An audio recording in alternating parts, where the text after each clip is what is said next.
It's beginning to look a lot like Simsmas. Hey guys, welcome to my channel and welcome back to my Creating My Subscribers in The Sims 4 series, where, as the title suggests, I create one of my subscribers in The Sims 4 by using their description that they left for me in the comments. And if you want to participate for the next episode, you can find all the rules in the top comments. But if you've never been here before, I do advise you to watch the introduction video, and there will also be a link to that in that same comment where I explain everything in full detail. So today I'm creating Neona, and this is the comment that she left, so I'm gonna read through that first. And it says, my name is Brianna, or Brianna, I guess it kind of depends where you live and also how you want to pronounce it, and then randomize the last name. I have dark brown hair. It's sort of ombre. I don't really know how to describe it. Wavy hair. I have big dark green eyes. My face is sort of rounded but not much. I'm sort of skinny. I have a feminine type body. Don't exactly have a clothing preference. I'd rather not get anyone pregnant, and no, I don't use the toilet standing. Those are the presets for the gender if you don't know yet. I talk more about that in the introduction video, like I said, full detail in that video. My skin tone will be most likely be number 7. I'm a short potato. I'm a teen. I usually wear loose, wavy clothing, usually a purple and white color palettes. I always wear eyeliner. I do wear makeup to special occasions, but I never wear lipstick. I naturally just have bright colored lips. My aspiration would most likely be to be a painter extraordinaire. I am creative. I get jealous quite easily depending on what it is. Hey, why not give myself a true flawed trait? It would make it more interesting. And I agree. I always think it's more interesting when a sim has a flawed trait. It just means we're human. It just kind of makes them more human. So I always really like it when they have some sort of flawed trait, although I don't think I do it enough. So this was a good reminder to myself that I need to give my sims more flawed traits. So I'm very excited to be creating Neona today because she has been in my comments for quite some time, and I also know that she's a cat person because she told me in the comments, like I asked in my 100 cats and dogs challenge, I think I asked for tips on how to interact with cats better, because I like cats but I never know like what to do. Like, I'm used to dogs, so I know how to pet them and I know how to interact with them and I know how to introduce myself, but I never know for cats, and she gave me some tips. So that's how I also figured out that she's a cat person. So I may or may not have given this sim cat items in every single outfits. Maybe. Maybe have I done that, maybe not, you'll see. Okay, I definitely did that. Yeah, I have a lot of cat stuff in my game because I downloaded a lot of animal cuteness when Cats and Dogs came out, and also Cats and Dogs itself has a lot of cat stuff in it, so I had a lot of things to use for that. So I definitely did use a lot of cat items. I thought you would appreciate that. And also for your last name, you told me to randomize it, and I ended up going with Craft because it almost has the word cat in it. It has the right letters to form the word cat. I might have gone a little bit cat crazy. Sorry about that. But anyway, I really had a lot of fun creating this sim.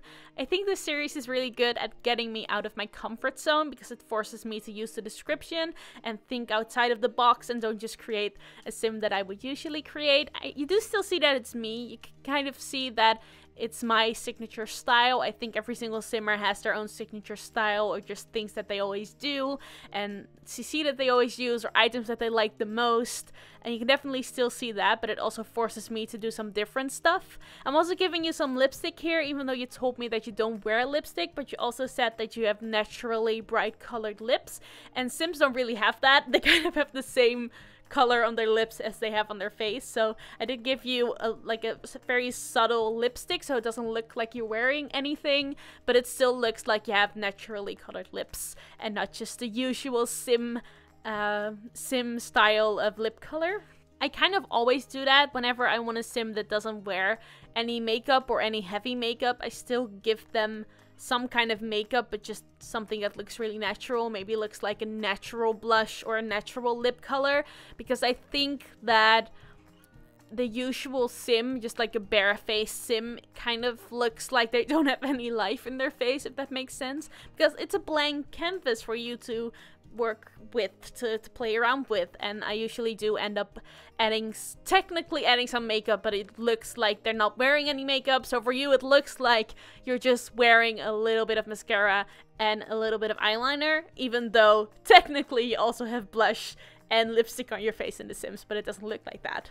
And like usual, I will do my best to find every single CC item that I use in this on this sim, and it will be in the description a link to my Tumblr where I post an almost full CC list, because I'm sure that I will not be able to find everything that happens every single time. I will find like 9 out of 10 of the items that I use.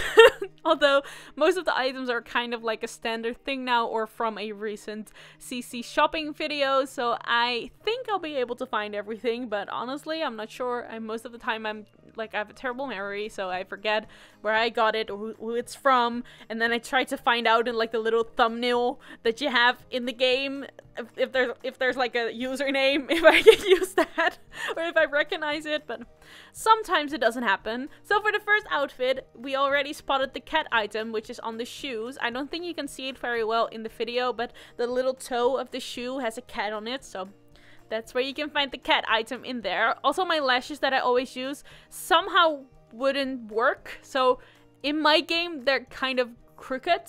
I don't know if they're gonna be in everyone else's game, but if there's one CC item that you can download to make your sim look way better, like upgrade your sim immediately, it's the lashes. It just makes their face look better, and it doesn't even look like they have mascara on if you use the smallest version, this most subtle version. It just looks like they have lashes, and it just makes a lot of difference. But somehow they were kind of crooked on this sim. I am not sure why or what was causing that, but honestly you can't really tell from a distance, so that's all I really care about. So I'm now working on her formal wear. I am really enjoying making more formal wear with pants or trousers or jeans, depending on where you live and what it is. And I made another one like that. I used to only do dresses, which I still use a lot of dresses in formal wear, but I have been enjoying doing more with some kind of pants or trousers. And now we're moving on to the sportswear. Again, another kitten on the crop top right now. I also put a long sleeve t-shirt underneath it. I still don't know if that looks weird or really cute.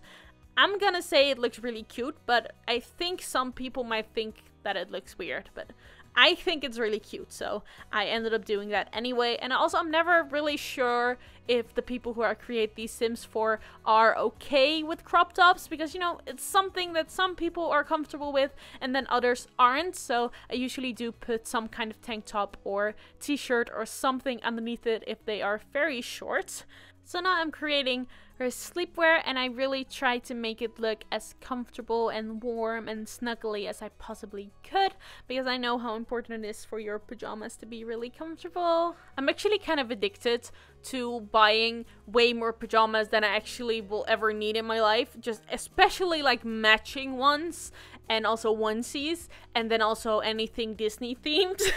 Those are like my weaknesses. Do you guys do that, where you just buy way more pajamas than you actually need because they're cute? I feel like those are the cutest items you will ever find in a clothing store, but pajamas. I actually have like 10 different versions of pajamas with pandas on it. Like, why do I need those? I hope I'm not the only one who does this, because then that'd be kind of sad. No, probably not, because, you know, who can resist the cuteness of pajamas, right? Anyway, this video is almost over. I'm just wrapping up the swimwear here, and then the last thing to do is giving this sim her traits. So Niona, if you're watching, I hope you liked it. I hope I did this sim justice, and it kind of looks like what you had in mind for your sim. And let me know if you recognize yourself from the thumbnail, because I'm always curious if people do recognize themselves. And as always, thank you so much for watching, and I will see you guys tomorrow. Goodbye!